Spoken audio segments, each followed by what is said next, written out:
Batara Guru II merupakan putra ketiga Baginda Toam Panangi, Datu Luwu VII. Saudara-saudaranya yang lain adalah Aji Guna, Dewa Raja, Ajiria, Sangaji Raja, dan Rajeng Puja. Batara Guru merupakan pajung atau Datu Luwu VIII. Ia menikah dengan Datu Daukira yang melahirkan Datu Risau Lebi. Datu Batara Guru menggantikan ayahnya sendiri yaitu Toam Panangi. Sang ayah memberinya nama sebagai pengulangan dari raja pertama di Ware, kakek Saweri Gading. Saat itu di Luwu sudah dibebaskan mengambil ulang nama leluhur yang dikagumi. Bertepatan dengan pemerintahan Batara Guru di Luwu, di Goa hadir pula seorang raja yang bernama Batara Goa serta Batara Wajo di Wajo yang berkedudukan di Tosora. Ketiga kerajaan tersebut kemudian mengikat diri dalam tali persaudaraan Bugis Asia Jingeng. Sebagai realisasi persahabatan dengan Wajo, Batara Guru menyerahkan sebagian dari daerah Luwu. Meskipun demikian, bagian pesisir sampai Cendrana masih dikuasai oleh Luwu. Di bawah kekuasaan Batara Guru II, Luwu makin diperkuat. Pasukan khusus orang Rongkong, penduduk sekitar pegunungan Usu dekat Danau Matano dibentuk. Mereka diberi status lebih dari wilayah penduduk Palili atau wilayah Kedatuan Luwu.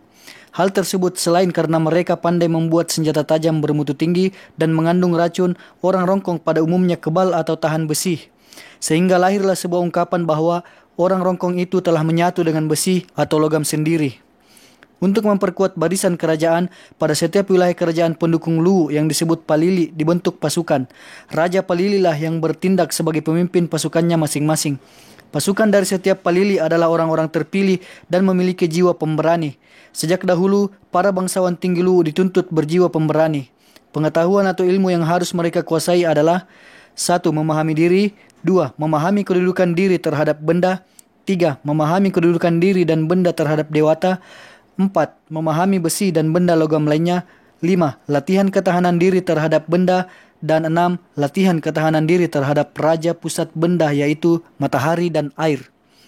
Kebiasaan orang Luwu untuk menanamkan jiwa pemberani ini diberikan pada anak-anak bangsawan sejak dini, yakni sekitar usia 4 tahun dengan melatih mereka menatap matahari dan mata badik. Sedangkan rakyat Luwu pada umumnya dilatih bertani dan berkebun. Ini dilakukan untuk memanfaatkan sumber daya alam Luwu yang memiliki tanah datar yang sangat luas dan penuh hutan lebat dan didukung dengan sungai yang tidak pernah berhenti mengalirkan air sehingga tanah menjadi subur.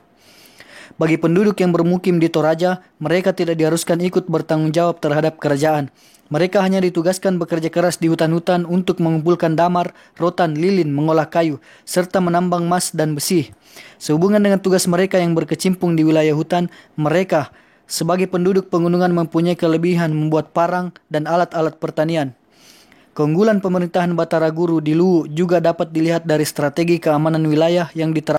Hal ini terbukti akibat dari kekhawatirannya akan adanya gangguan dari daerah Luwu Selatan sehingga pusat kedatuan Luwu dipusatkan di Kamandre. Letak Ware, pusat pemerintahan Luwu yang baru tersebut berada dekat dengan Balla Bajo, sekitar 7 km sebelah utara. Pasukan kerajaan ditempatkan di Cilelang, sedangkan wilayah Cendrana dan Late Tondro harus dipertahankan. Bahkan diupayakan agar perbatasan di Tenggara, yaitu Tanjung Towari, sedapat mungkin diluruskan melewati Teluk Bone.